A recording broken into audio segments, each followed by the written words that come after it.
Ainda bem que ele está bem, bom? 12:06 agora, a partir de hoje, nós vamos colocar uma série de reportagens aqui no nosso programa, do nosso Balanço Geral Maringá. A busca pelo equilíbrio.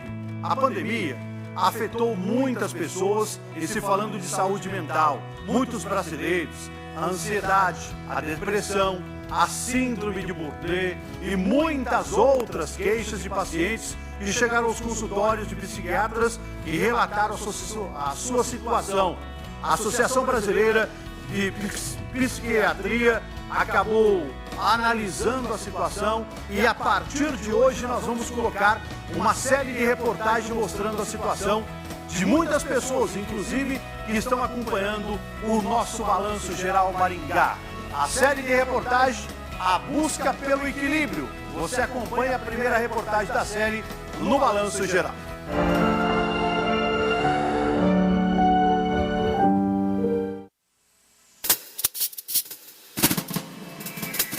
A mente humana é misteriosa, poderosa e também sabotadora. São 100 bilhões de neurônios, 100 trilhões de conexões. Em geral, nosso controle sobre a mente consciente é só de 5%. O restante é a mente que nos controla. É a tal da teoria do iceberg. Só a ponta fica para fora, o restante é absorvido sem que tenhamos noção disso.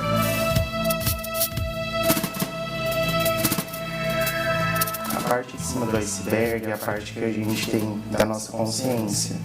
É a parte mais visível da nossa mente, é aquilo que a gente consegue controlar melhor.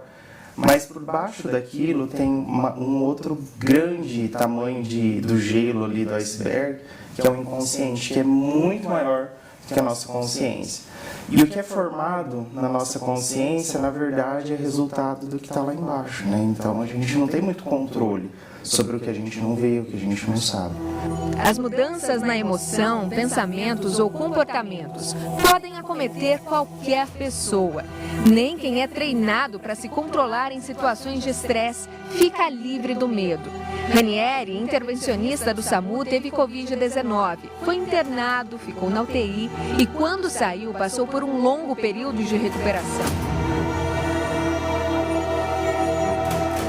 Foram momentos difíceis, momentos de angústia, momentos de dificuldade de entender qual era o prognóstico dessa doença, se eu iria ficar limitado em uma cama, se eu ia conseguir vencer essa doença. Eu, quando saí do pós-Covid, eu tive o que as pessoas tiveram, muita ansiedade, tristeza, angústia, mas pelas minhas limitações, porque eu sempre fui esportista, eu gostei de treinar, eu gosto de atividade física e trabalhar bastante. Estava limitado, usando oxigênio, e isso me desmotivava. Nesse período, a partir do momento que eu saí do oxigênio, que foram 2 meses e meio, mais ou menos, desde o início, né, que eu me agravei, eu comecei a já caminhar. Mesmo com uma muito comprometida a caminhar, eu não sabia mais caminhar, eu não sabia correr, minhas pernas não obedeciam, fragilidade, fraqueza muscular, eu perdi grande parte da minha musculatura e isso mexe muito com o psicológico. O retorno trouxe novos temores. Como eu vou atuar? Será que eu vou conseguir fazer a intubação desse paciente? A medicação, será que eu lembro de tudo? Será que eu vou conseguir ajudar a equipe a carregar aquele paciente na prancha? Será que eu vou conseguir ajudar a fazer compressões torácicas naquele paciente parado, com parada cardiorrespiratória? Será que eu vou conseguir entubar no chão? Ambientes que são totalmente não controlados dentro do pré-hospitalar? Então isso me deu muito medo.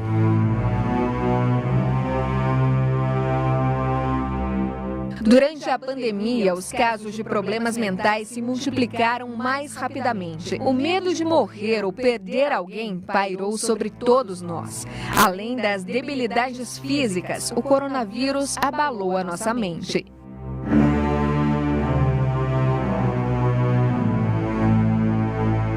A pandemia ela veio para criar uma ruptura na nossa saúde mental. Com o impacto dessa doença, nós observamos que pacientes que estavam estáveis há algum tempo sem ter a necessidade de tratamento retomaram o tratamento. Pacientes que estavam em tratamento regular tiveram piora dos seus quadros e pacientes que até então nunca haviam tido a necessidade de procurar um psiquiatra ou um psicólogo passaram a fazê-lo.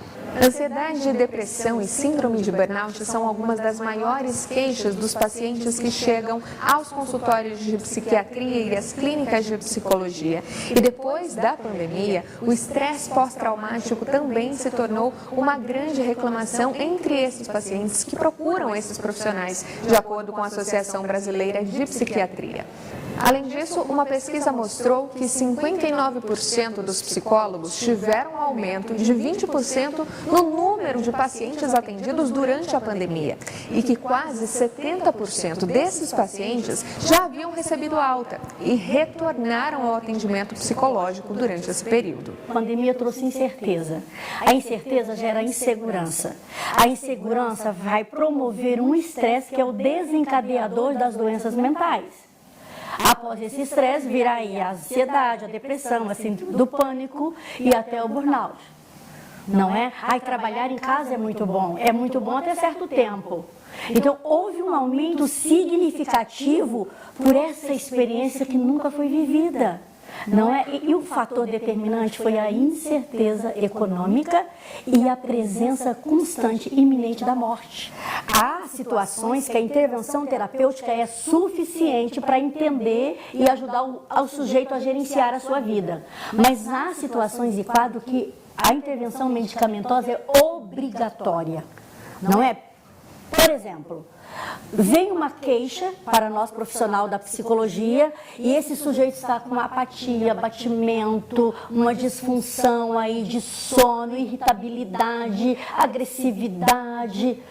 Você tem que buscar meios para marcadores para ver se não é uma falta de hormônio, para não é a falta de uma vitamina, e é o resultado de laboratório que vai me confirmar isso. E aí ele precisa de um psiquiatra para ajustar essa disfunção metabólica, química do cérebro, porque as doenças dão uma disfunção química em sistema nervoso central. Percebe? Então, às vezes, assim, eu vou lá, eu tomo um medicamento, eu fico bem. Tomara, mas o medicamento vai surtir um efeito químico. Agora, para eu ajustar a minha dinâmica, eu preciso de fator determinante doloroso, autoconhecimento. É exatamente na terapia que eu vou me autoconhecer, porque o profissional é ético, capaz, ele vai ser um arqueólogo, ele vai escavar até chegar no objeto precioso e dizer, está aqui, é hora de dar um novo significado. Uma pesquisa apontou que os números de afastamentos e atestados médicos relacionados aos problemas mentais cresceram 30% nos últimos 2 anos. O que também disparou no mesmo período foi a venda de medicamentos calmantes e antidepressivos. Dados da Anvisa mostram um recorde do consumo de ansiolíticos no ano de 2020. Infelizmente, existe ainda um conceito errôneo de que doenças relacionadas à saúde mental são, entre aspas, frescura. Não, são patologias graves, incapacitantes, porém são patologias tratáveis. E o tratamento em si, ele tem como ferramenta a medicação. A medicação ela trabalhará recuperando, reorganizando alguns elementos químicos chamados neurotransmissores, que em alguns de nós, por alguma razão ainda não muito bem definida, funcionam de uma maneira inadequada. E quem regulariza isso é o medicamento. O medicamento prescrito por um profissional capacitado, seguindo aquilo que a teoria determina, só nos ajudará. Natália foi diagnosticada com depressão pela psicóloga e encaminhada ao psiquiatra, que indicou remédio controlado. Eu estava com 29 anos. Putz, estou com depressão. Com 29 anos, acho que o primeiro ano foi um baque assim, para mim. Não aceitei o diagnóstico, por dentro eu não aceitava. Falava, não é possível. 3 anos depois de iniciar o tratamento, ela segue com a terapia e continua tomando um dos medicamentos receitados. O remédio começou um pouquinho depois do tratamento com a terapia, mas assim, logo nos primeiros meses já vi assim, uma diferença grande. Assim que ela conseguiu ajustar a dose que eu precisava, Nossa, foi tipo assim, parece que eu vi luz no mundo. O psiquiatra Mauro Porco ressalta que a opinião dos outros não pode sobrepor o parecer médico no tratamento e que mesmo a interrupção no uso de medicamentos deve ser acompanhada por um médico. O problema são as pessoas que estão ao lado ou não ao lado, que viram ela doente, veem ela boa e perguntam: você está diferente, o que você está fazendo? Não, estou bem melhor. Eu vi que você melhorou. O que você está fazendo? Não, estou em tratamento. O que você está tomando? Tomando remédio. Não, larga essa porcaria. É uma muleta, vai dopar você, vai ficar viciada, nunca mais você vai largar. Então a pessoa pensa: é verdade, eu não posso ficar sem. Então ela para o remédio. Ela estava boa, ela não vai piorar. Instantaneamente volta a piorar. Nesta piora, o cérebro, que funciona, independente do remédio, vai de novo entrar em disfunção. As conexões vão estar diferentes. Não falta nada na nossa cabecinha, tá? Tem tudo ali. O remédio vem e ajeita, não falta nada. Você melhorando, o remédio vai sair por si só. Não porque você quer arrancar. Você vai ficar tão bem que o remédio sai automaticamente. É por isso que a gente sabe que a pessoa melhorou. Quando ele está bem, o remédio passa a fazer mal que não fazia. Agora, se a pessoa está bem e para o remédio antes do tempo, ele volta a recair, que a doença volta. O que eu acredito que nós temos que viver, nós temos que se entregar, procurar o bem-estar, a saúde, né? Principalmente a saúde mental, fazer algo que tire você desse patamar de estresse, de ansiedade e tocar a vida. Porque não dá para ficar pensando muito no passado se nós temos uma vida inteira para continuar. Eu não esqueci o que aconteceu comigo. Ainda mexe comigo? Mexe. Vou falar para você que mexe bastante no emocional. Isso me deixou mais sensível, mais emotivo, muitas vezes em fases mais um pouco estressado, mas com isso eu busco situações alternativas para me manter centrado e poder dar continuidade à minha vida. Que é isso que é o importante. A forma como os transtornos mentais afetam cada um de nós é diferente e os tratamentos também. Tem gente que melhora só com o uso dos medicamentos. Outras pessoas precisam apenas da psicoterapia, mas em muitos casos o tratamento é conjunto. Envolve medicamento, psicoterapia, rede de apoio, tratamentos complementares. Mas como saber qual é o seu caso? Quais são os sintomas que identificam cada um dos transtornos? Como é que deve ser o seu tratamento? Todos esses detalhes você confere amanhã no próximo episódio da nossa série.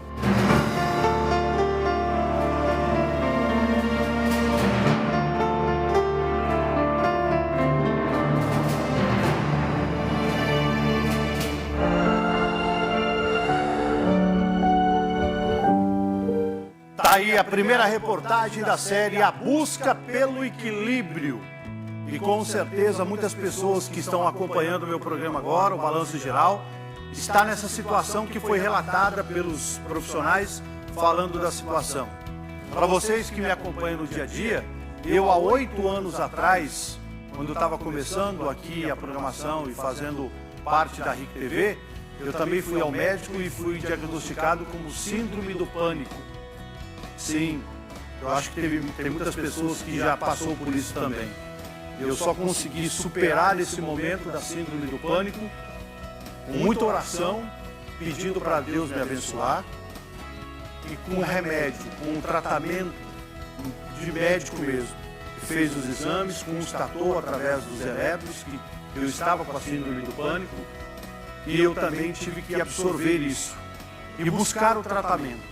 O tratamento, graças a Deus, para mim não foi um tratamento muito longo, foi um tratamento até rápido. O médico acertou na minha medicação e, graças a Deus, eu acredito que até o momento eu venci. Mas fica para sempre a marca na cabeça da gente. Então pode ser que alguém aí que está do teu lado, ou você mesmo está me assistindo, pode ter uma síndrome dessa e você não pede ajuda porque você acha que você está bem. Então, coloque a situação sua para as outras pessoas, para elas te ajudarem. E não perca a segunda reportagem da série amanhã, aqui no nosso Balanço Geral Maringá.